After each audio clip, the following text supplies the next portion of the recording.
let's go. At ayun, meron pala tayong ditong video na napakatagal na. Bali, February pa to nagawa tong video na to. Hindi ko lang na-upload na kasi gawa ng medyo busy nga. Pero matagal na, anong month na ngayon, di ba? Pero sige, i-upload na natin to kasi nga gawa ng puno na rin yung storage ng cellphone ko kaya parang naglalag na rin kaya i-upload na natin to. Tapos eto nga, kasama ko rito si Master Carlo. Bali, nagbibiyahe na kami rito. As usual, maglilinis na naman kami ng aircon o magre-repair. Ganyan naman madalas sa mga schedule namin. Tapos dito nagmumotor na kami dito. Medyo traffic dito. Naaalala ko pa to kasi nung time na to medyo marami rin kami gagawin. Tapos nung dumating na kami dito sa kondo na pupunta namin, nagparada na. Tapos dyan kami pupunta kasi maglilinis tayo ng aircon. Tapos, syempre, nagparada na. Mga gamit natin dyan, kailangan natin ayusin. Tapos, waiting tayo dito. Ayun, no, shoutout pala sa inyo. Bali, na to, February pa tong video na to. Pero, marami na rin kasi akong video dito. Gagawan ko na lang, bali. Edit ko na lang. Kaso medyo busy nga. Pero, sige, pipilitin kong maano. Tapos, nandito na kami sa customer. Syempre, tinecheck na muna natin ito bago natin hugutin. Hitachi pala yung brand nito. Ayan siya. Maganda tong Hitachi na to. Subok na to.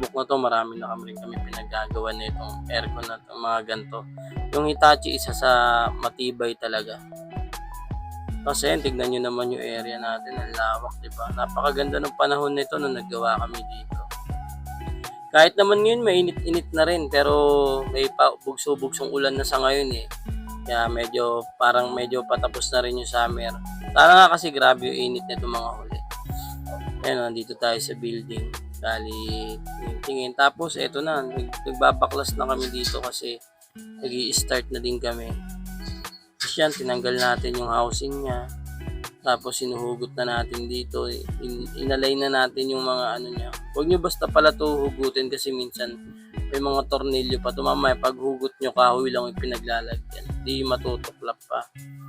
Tapos eto, mag-i-start na kami dito maglinis, bali. Tapos eto na, nandito na kami, bali sa CR lang namin ito nilinisan. Tapos ito na, nag-i-start na ako rito. Kinalas ko na yung mga tornilyo niya. Meron palang mga aircon na yung nakakalas yung katawan. Halimbawa, yung pag huhugutin na lang. Meron din naman kagaya nito, kasama yung housing niya. Kasi may mga ganong aircon talaga, kumbaga hindi mo siya mahuhugot nang hindi kasama yung housing niya. Pero depende pa rin sa aircon. Pero pag ganon, hugutin nyo na lang lahat. Kasi hindi nyo naman mahuhugot yung katawan lang eh, kasama talaga yung housing niya. Talagang may mga ganon talaga. Tapos ito, naglilinis na ako dito. Parang medyo malag yung video ngayon, ewan ko dahil punong-puno na yung storage ko. Buti nga dito pa tong video na to. Tapos yun, nag-umpisa na kami dito maglinis. Dating gawin, pati housing, linisan nyo. Basta pag sumama na yung housing, linisan nyo na rin. Huwag nyong hindi lilinisan. Yung iba kasi naiiwan kaya hindi na rin talaga lilinis. Pero yung mga ganito na nasasama yung housing, linisan natin. Tapos yan, binomba rin natin pati sa drain niya. Inano rin natin, plinashingan natin para at least malinis din naman, diba? Kasi yan, dating gawin. Sipag-sipag lang kasi kailangan natin maghanap buhay. Dahil mahirap yung buhay ngayon, mahal mga bilihin. Kailangan natin talaga magsikap. Tapos yan, binubugaan ko yung filter dito. Yung mga housing, basta pala pag naglilinis kayo pala, yung mga pinagdumihan nyo, tatanggalin nyo lagi yun. Huwag nyo hayaan na iiwan nyo na makalat. Linisan nyo lahat ng ginawa nyo. Kung paano nyo siya kung paano nyo siya nadumihan ba o kaya linisan nyo pa rin ng maayos. Basta kung nasan kayo, ayusin nyo na yung gawa nyo. Total, gagawa na lang din kayo. Ayusin na natin para sulit naman din yung paggawa natin. Saka masarap kasing gumawa na pag alam mo seryoso ka sa ginagawa mo tas mahal mo yung trabaho mo. Kahit mahirap, pero kung mahal mo yung trabaho mo tas lumalabang ka ng patas, magandang na yon, magandang kita saka masarap kumain ng gano'n. Saka yung pinagpawisan mo yung kinita mo. Mas masarap kasi yung gano'n eh. Saka babalik-balikan ka ng customer mo pag gano'n, di ba? Medyo parang malag yung video ko pero sana okay lang naman pagdating sa pag-upload ko.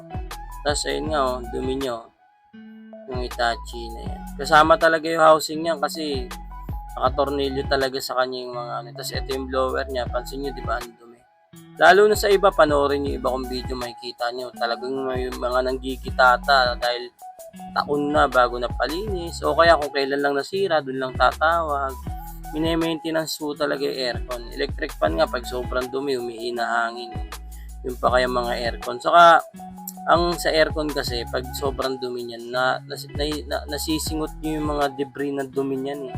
Sumasama kasi sa hangin yun eh. Nasisingot niyo yun, bali. Hindi lang natin napapansin kasi kasama sa hangin. Kaya minsan parang nababaying tayo, nagkaka-sinus tayo, para tayo sinisipon ganun. Minsan gawa rin ng aircon eh. Huwag niyong hayaan na kung kailan magkakaproblema yung aircon nyo, saka lang kayo magpapa-maintenance, papagawa.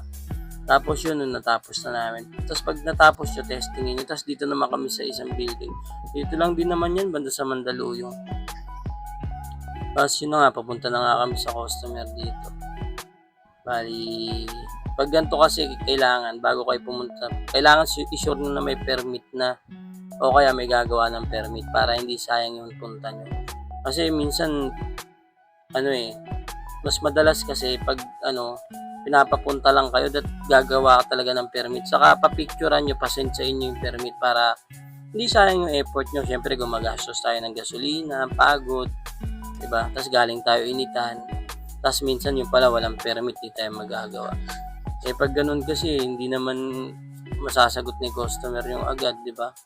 Kaya i-sure na rin natin, kumbaga double checking na rin tayo para alam natin lahat.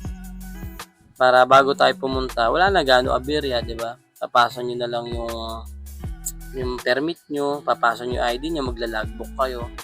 Para doon sa mga hindi pa nakakapag-service sa mga condo, mga ganun. Kasi may permit talaga yun. May ruling sa ganun, hindi kasi pwedeng wala eh. Lalo na dadaan kayo ng admin, mga ganun. Kasi may mga tools kayo, hindi nyo naman pwede labas-pasok lang yan. Siyempre nila-logbook yan, saka may permit. Dapat tignan nyo to, sobrang kapal ng dumi yun. Yung filter pa lang niya, barado na. Pag ganun, ultimo sa hangin, nagkakaroon ng problema yun. Tapos binuhat na namin yan dito ni Carlo. Bali, dalawa kami dito. Tapos, ayan yung aircon niya. Bali, dalawa to, tapos ilalabas lang din namin yung isa. Tapos, pinagsabay na namin, syempre, para hindi rin kami gaano mahirapan. Mahirap kasi pag isa-isa pa eh. Kung pwede niyo naman pagsabayin na. Pagsabayin nyo na lang. Basta, ingat lang din kayo para hindi magkapalit-palit yung mga bearings niyan. Kahit pa sabihin mo parehas ng unit niyan, diba? Syempre, kung ano yung tinanggal nyo doon, yun din na ibalik natin. Huwag natin pagsabu-sabungin. Tapos ito, tulungan lang kami dito para mabilis yung gawaan namin. Kasi yung paisa-isa, diba? Medyo hassle pa yun pag ganun. Kung kaya nyo naman pagtulungan nyo na para napapabilis din yung trabaho. Tapos yan, dito, nagagawa na kami. Niikot na namin. Kasi lilinisan natin. Nagre-repair din pala kami kahit na mga washing. Panoorin nyo sa ibang video namin. Makikita nyo kung paano yung washing, kung gaano kadumi. Kung paano siya nililinis, ano yung maintenance dapat sa kanya. Saka paano siya nililinisan, ano yung mga dumi niya. Mapapanood nyo sa iba kong video, panoorin nyo lang. So kapag pinanood yun, marami rin kayong matututunan kahit nanonood lang kayo. Kasi malalaman nyo, ganun pala yun, ganito pala kailangan na maintenance sa ganito pala dapat ginagawa. Marami rin kayong matututunan. Kahit sa mga technician o kaya sa mga viewers na nanonood, marami kayong matututunan. At least, pwede nyo i-apply dun sa pwede nyo i-apply, lalo na kung may mga aircon kayo, may appliances kayo. Ma-apply nyo. Thus, dito, tulungan lang kami dito. So, kung ano pala yung mga pinagtatanggal yung tornilyo, sure nyo na maibabalik nyo lahat. Kasi, pag hindi nyo nabalik, pwedeng mag-cause ng vibration yan, maggagawa ng sound yan, maaaring iingay. Nangyayari kasi yung ganun. Kaya dapat kung ano yung tinanggal nyo, ibabalik nyo rin. Huwag nyo ibulsa. Tapos pag nakalimutan nyo, hindi nyo na ibabalik kasi nakasan nyo na yung aircon. Pag ganun, ikabit nyo pa rin. Tapos yun, tuloy-tuloy na yung video natin dito. Ito, kinalas pala natin lahat kasi para malinis na malinis. Tapos 2 unit kasi to na lilinisan natin. Ayun o. Yung aircon na yan. Bali, matagal-tagal na tong video na to. Kailangan lang din talaga natin i-upload kasi nga full na yung cellphone natin eh. Saka marami pa ako i-upload eh. Saka salamat pala sa nagbigay sa akin ng mic, kaya pala nakapag-upload ako ngayon kasi meron ako maayos na mic ngayon eh. Ayan siya oh. Salamat sa nagbigay pala nito. Nakatulong to sa akin para magawa ko na tong video na to kasi matagal na nga to eh. Parang napapansin niyo daw hindi na ako nakakapag-upload. Kaya yun, thank you sa mic, thank you sa pagbigay ng ganito. Makakatulong to sa upload ko eh. Salamat. Tapos, yun lang, tuloy-tuloy lang natin. Yung mga filter pala, para kunwari, hindi pa kayo nakakapagpa-maintenance. Pwede nyo linis-linisan yung filter nyo kung kaya nyo hugutin. Kasi minsan nahuhugot naman yan eh. Hugutin nyo lang kung kaya nyo linisin nyo. Malaking tulong sa aircon yan. And tignan nyo, napakalinis na talaga, di ba? Pati yung blower, yung mga cooling pins niya, okay na siya. Yan, tignan nyo, di ba? Ganyan maglinis, tapos sobrang linis. Tapos malamig na rin siya, goods na to. Tapos panoorin nyo lang yung iba ko pang video, marami pa kayo mapapanood. Tapos, yun, tapos na kami dito. Bali, uwian na to ng time na to. Ito yung mga nalinisan namin Itachi. Tapos itong carrier na to, bali dalawa to. Tapos ito si Master Carlo. Tapos yun lang, marami pa kayo mapapanood sa akin. Yun lang, thank you. Maraming salamat. Thank you.